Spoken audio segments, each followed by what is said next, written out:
আসসালামু আলাইকুম। সুপ্রিয় সপ্তম শ্রেণীর শিক্ষার্থী, আশা করছি তোমরা সবাই ভালো আছো। আজ আমি তোমাদের English first paper unit 2 my study guide এই ইউনিটের লেসন 1 ফাইন্ড ইউর ওয়ার্ডস এই লেসনের অ্যাক্টিভিটি ডি, ই এবং এফ নিয়ে আলোচনা করব। সুপ্রিয় শিক্ষার্থী, গত পর্বে আমরা অ্যাক্টিভিটি এ, বি এবং সি নিয়ে আলোচনা করেছিলাম।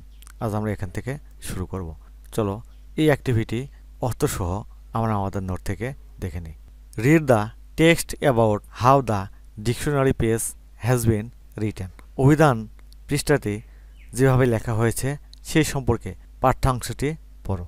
The teacher asks the class.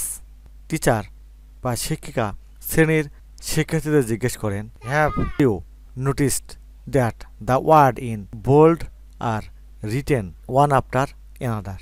মোটা হরফে লেখা শব্দগুলি একটি আরেকটির পর লেখা হয়েছে, তা কি তোমরা লক্ষ্য করেছ?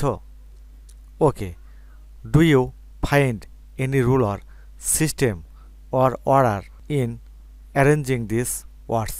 আচ্ছা, এসব শব্দাবলীর সাথে কোনো নিয়ম কিংবা পদ্ধতি কিংবা ক্রম দেখতে পাচ্ছ?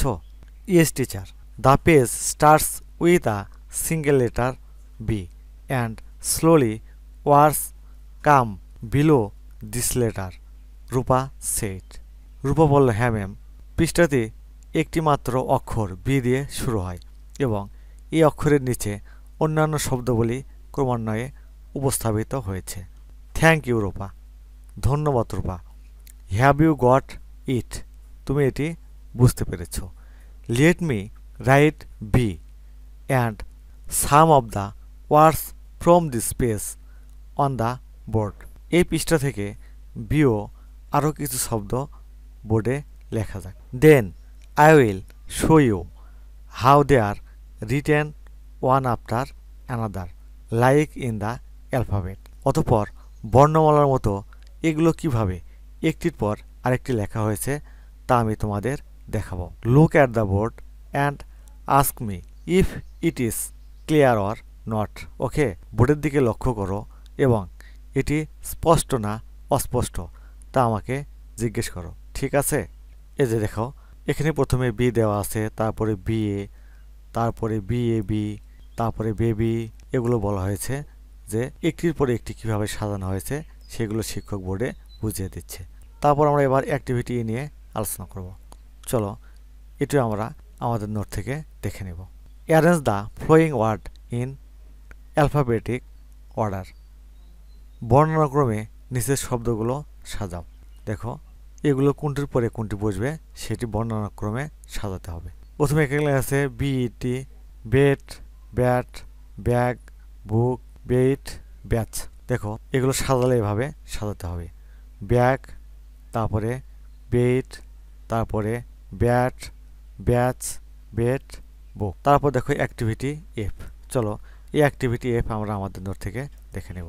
Activity F, look at the dictionary page again. অভিধান পৃষ্ঠাটি পুনরায় লক্ষ্য করো। যে অভিধান পৃষ্ঠা দেওয়া আছে তোমাদের বইয়ে, সেটি আবার লক্ষ্য করতে বলেছে। Discuss in groups and find out the following information about BA, baby and bachelor.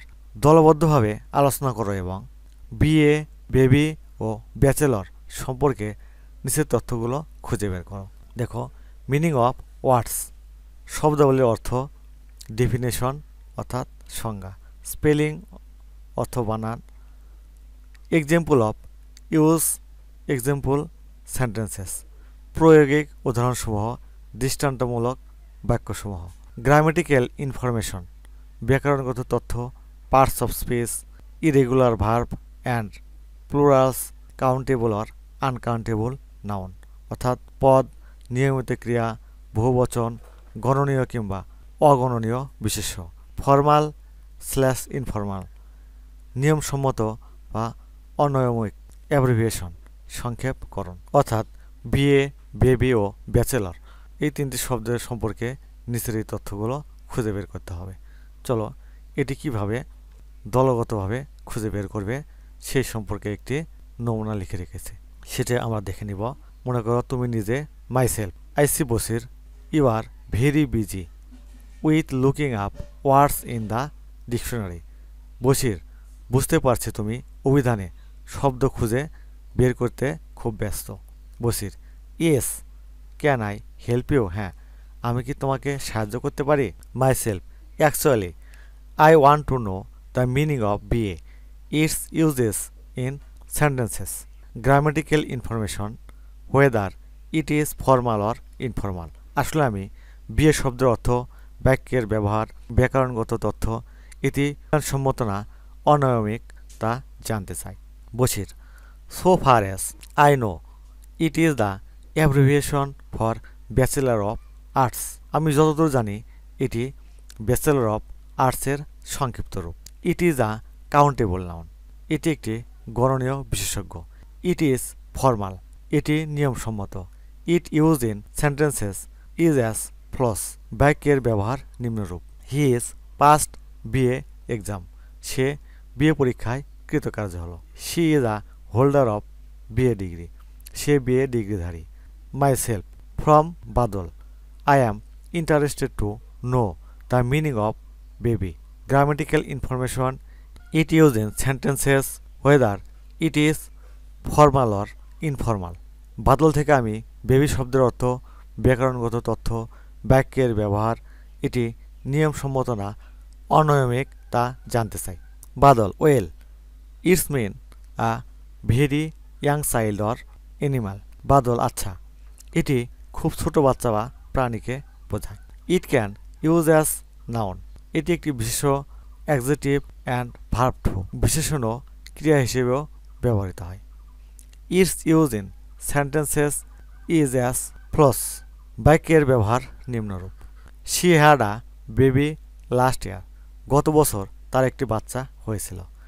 He likes to eat baby carrots, সে কচি গাজর খেতে পছন্দ করে।